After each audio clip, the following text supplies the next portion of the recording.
Mandibulise kuni bathandi bezemidlalo eMzantsi Afrika, ingakumbi kuni balandeli bebhola elikhulu ke laseMzantsi Afrika. Sizawuthetha ke lapha ngoStanley Nwabali, inzalelwane yapha kwilizwe laseNigeria.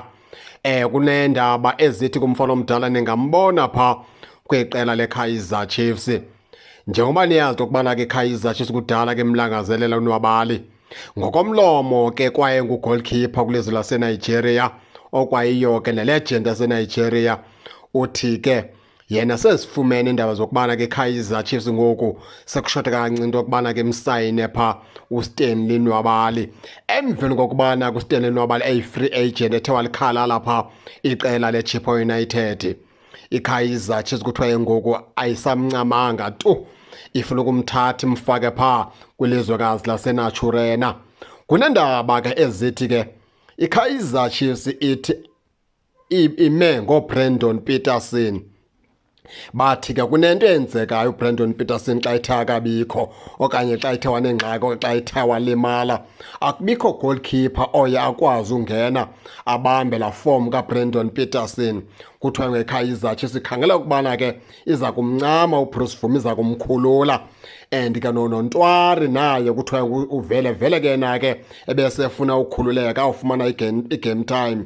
Kuthiwa ngeKaizer Chiefs ke phantsi kwezo meko ke izawusayina pha uStanley Nwabali.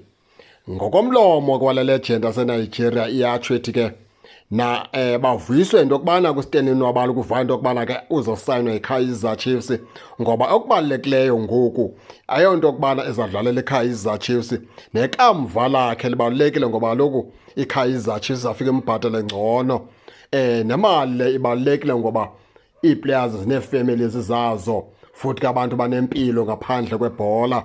Ithi ke le legend ibalulekile into yokubana ke udlalele itimu ezokwazi uba ikunakekele ngomcimbi ke wemali.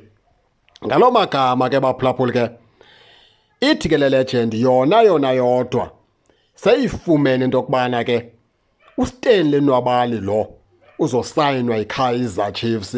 Umfana omdala uStanley Nwabali uzothi ga ngoku uyi-free agent. Umfana omdala akasexhomekekanga kwiqela leChippa United. iKaizer Chiefs kwelinye icala kuneendaba ezithi baza kumkhulula uBruce Vuma, baza kumkhulula uNtwari.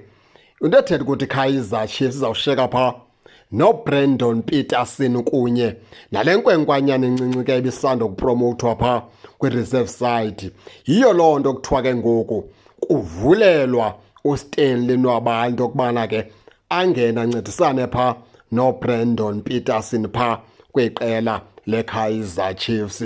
Injalo ke baphulaphuli ke nani ke ndingake lingene nitsho nento yokubana niva njani, nize ningakhohlwa usubscribe kule channel ukuze ningaphoswa zezemidlalo endizanothulela zona kwixa elizayo kakuhle babukeli.